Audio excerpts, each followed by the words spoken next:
यह घर मेरा भी है। मैं और मेरे पति समीर अपनी 8 वर्षीय बेटी के साथ एक रेस्टोरेंट में डिनर कर रहे थे। अचानक बेटी चिनू के हाथ के दबाव से चम्मच उसकी प्लेट से चिटक कर उसके कपड़ों पर गिर गया और सब्जी छलक कर फैल गई। यह देखते ही समीर ने आंखें तररते हुए उसे डांटते हुए कहा, चिनू, तुम्हें कब अकल आएगी? कितनी बार समझाया है कि प्लेट को संभाल कर पकड़ा करो, लेकिन तुम्हें समझ ही नहीं आता। आखिर अपनी माँ के गंवारापन के गुण तो तुम्हें होंगे ही ना। यह सुनते ही मैं तमतमा गई।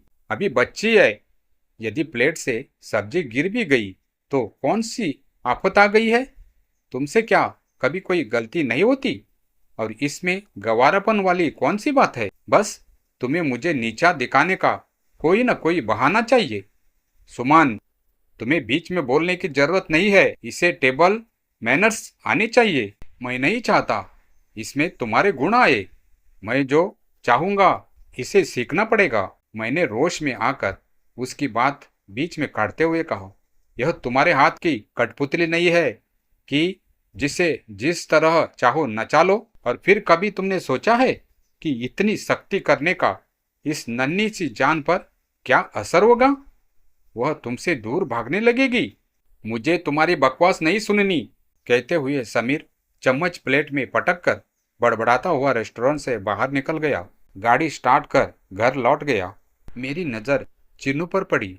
वह चम्मच को हाथ में पकड़े हमारी बातें मुख दर्शक बनी सुन रही थी। उसका चेहरा बुझ गया था। उसके हाव भाव से लग रहा था जैसे वह बहुत आहत है कि उससे ऐसी गलती हुई जिसकी वजह से हमारा झगड़ा हुआ।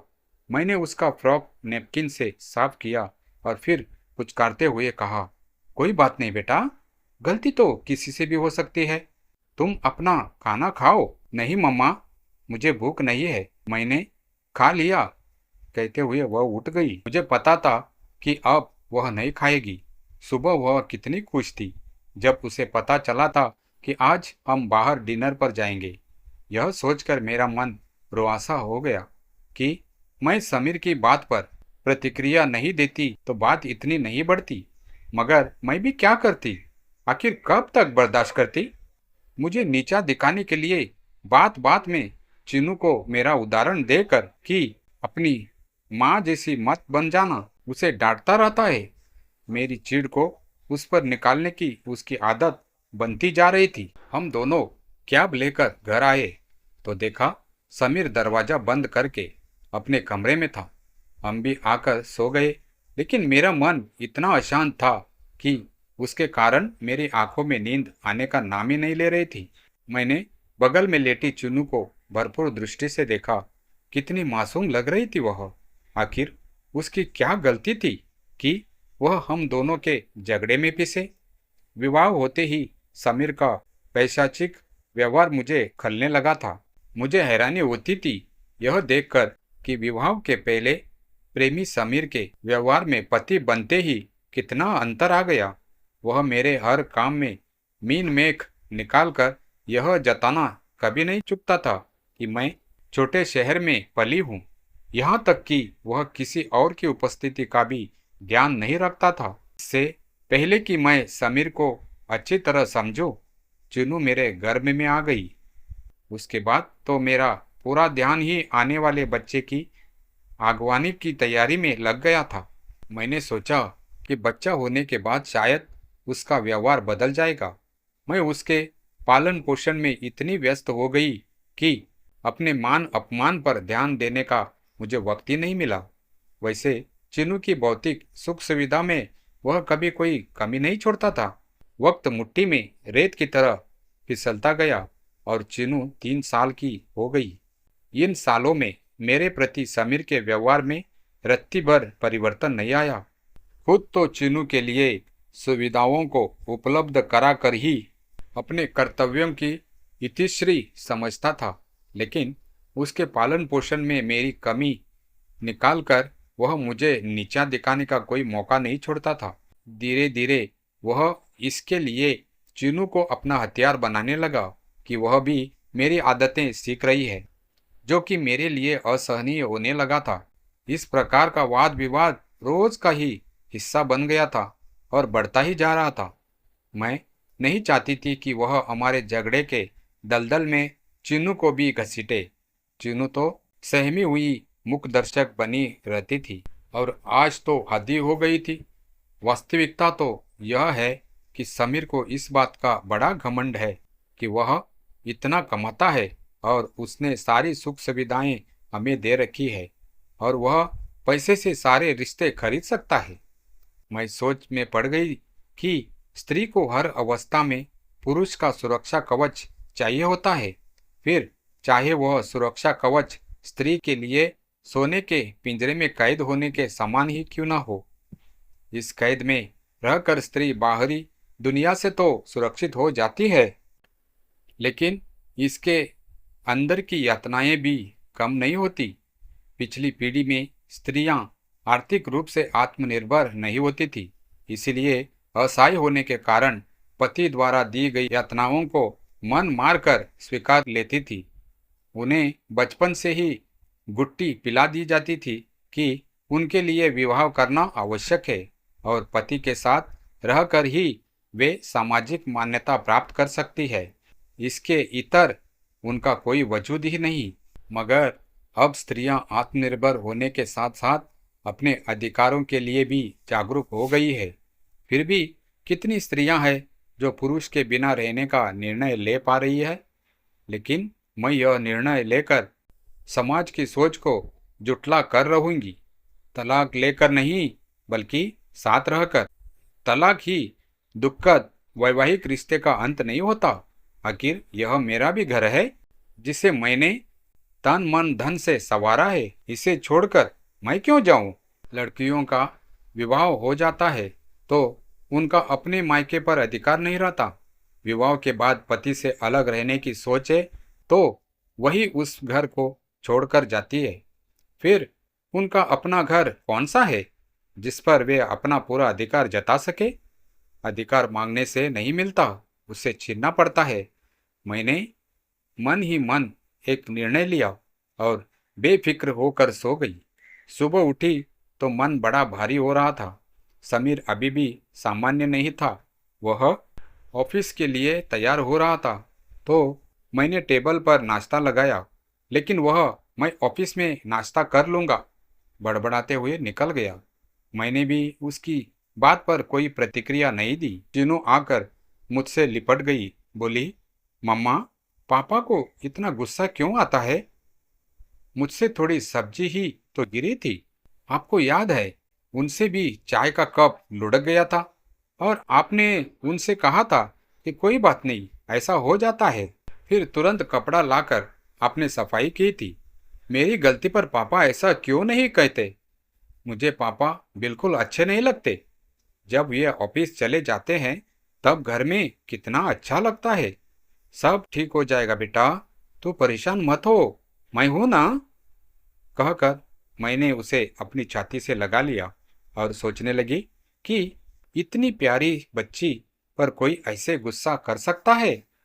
यह समीर के व्यवहार का कितना अवलोकन करती है और इसके बाल सुलभ मन पर उसका कितना नकारात्मक प्रभाव पड़ रहा है। समीर और मुझमें बोलचाल बंद रही।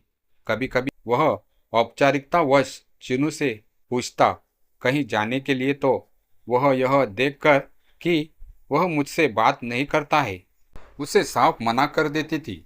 वह सोचता था कि कोई प्रलोभन देकर वह चिनू को अपने पक्ष में कर लेगा, लेकिन वह सफल नहीं हुआ। समीर की बेरुखी दिन ब दिन बढ़ती जा रही थी। मनमानी भी धीरे धीरे बढ़ रही थी। मेरी बात और है, क्यों तुम्हें गुलछर्रे उड़ाने की इजाजत है? क्योंकि तुम पुरुष हो, मुझे नहीं। क्यों? क्योंकि। लेकिन तुम्हें तकलीफ क्या है? तुम्हें किस चीज की कमी है? हर सुख घर में मौजूद है, पैसे की कोई कमी नहीं, जो चाहे कर सकती हो। गुलछर्रे उड़ाने वाली बात सुनकर वह थोड़ा संयत होकर मेरी बात को बीच में ही रोक कर बोला, क्योंकि उसके और उसकी कुलीग सुमन के विवाहेतर संबंध से मैं अनभिज्ञ नहीं थी। तुम्हें क्या लगता है इस भौतिक सुखों के लिए ही स्त्री अपने पूर्व रिश्तों को विवाह की सप्तपदी लेते समय ही हवन कुंड में झोंक देती है और बदले में पुरुष उसके शरीर पर अपना प्रभुत्व समझकर जब चाहे नोच कसोड़ कर अपनी मर्दांगी दिखाता है। स्त्री भी हाड़ मांस की बनी होती है, उसके पास भी दिल होता है, उसका भी स्वाभिमान होता है। वह अपने पति से आर्थिक सुरक्षा के साथ साथ मानसिक और सामाजिक सुरक्षा की भी अपेक्षा करती है। तुम्हारे घर वाले तुम्हारे सामने मुझे कितना भी नीचा दिखा ले, लेकिन तुम्हारी कोई प्रतिक्रिया नहीं होती। तुम मुख दर्शक बने खड़े देखते रहते हो, स्वयं हर समय मुझे नीचा दिखाकर मेरे मन को कितना आहत करते हो। यह कभी सोचा है? ठीक है, यदि तुम यहाँ खुश नहीं हो तो अपने मायके जाकर रहो, लेकिन चुनू तुम्हारे साथ नहीं जाएगी। वह मेरी बेटी है, उसकी परवरिश में मैं कोई कमी नहीं रहने देना चाहता। मैं उसका पालन पोषण अपने तरीके से करूँगा। मैं नहीं चाहता कि वह तुम्हारे साथ रहकर तुम्हारे स्तर की बने। समीर के पास जवाब देने को कुछ नहीं बचा था, इसलिए अधिकतर पुरुषों द्वारा प्रयोग किया जाने वाला अंतिम वार करते हुए चिल्लाकर बोला, चिल्लाओ मत। सिर्फ पैदा करने से ही तुम चिन्नू के बाप बनने के अधिकार नहीं हो सकते। वह तुम्हारे व्यवहार से आहत होती है। आजकल के बच्चे हमारे जमाने के बच्चे नहीं है कि उन पर अपने विचारों को थोपा जाए। हम उनको उस तरह नहीं पाल सकते जैसे हमें पाला गया है। इनके पैदा होने तक समय बहुत बदल गया है। मैं उसे तुम्हारे शाश्वतात्मक तरीके की परवरिश के दलदल में नहीं धंसने दूंगी। मैं उसके लिए वह सब करूंगी जिससे कि वह अपनी निर्णय स्वयं ले सके। और मैं तुम्हारी पत्नी हूँ, तुम्हारी संपत्ति नहीं। यह घर मेरा भी है। जाना है तो तुम जाओ, मैं क्यों जाऊं? इस घर पर जितना तुम्हारा अधिकार है उतना ही मेरा भी है। समाज के सामने मुझसे विवाह किया है, तुम्हारी रखेल नहीं हूँ। जमाना बदल गया है, लेकिन तुम पुरुषों की स्त्रियों के प्रति सोच नहीं बदली। सारी वर्जनाएं, सारे कर्तव्य स्त्रियों के लिए ही क्यों? उनकी इच्छाओं आकांक्षाओं का तुम पुरुष की नजरों में कोई मूल्य नहीं है। उनके वजूद का किसी को एहसास तक भी नहीं। लेकिन स्त्रियां भी क्यों उर्मिला की तरह अपने पति के निर्णय को ही अपनी नियत समझकर स्वीकार लेती है? क्यों अपने सपनों का गला घोटकर पुरुष के दिखाए मार्ग पर आंख मूंद कर चल देती है? क्यों अपने जीवन के निर्णय स्वयं नहीं ले पाती? क्यों औरों के सुख के लिए अपना बलिदान करती है? अभी तक मैंने भी यही किया, लेकिन अब नहीं करूंगी। मैं इसी घर में स्वतंत्र होकर अपनी इच्छा अनुसार रहूंगी। समीर पहली बार मुझे भाषणात्मक तरीके से बोलते हुए देखकर अवाक रह गया। पापा, मैं आपके पास नहीं रहूंगी। आप मुझे प्यार नहीं करते, हमेशा डांटते रहते हैं। मैं मम्मा के साथ रहूंगी और मैं उनकी तरह ही बनना चाहती हूँ। आई हेट यू पापा।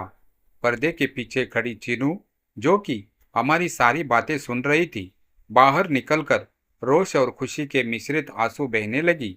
मैंने देखा कि समीर पहली बार चेहरे पर हारे हुए खिलाड़ी की भाव लिए मुख दर्शक बना रह गया था।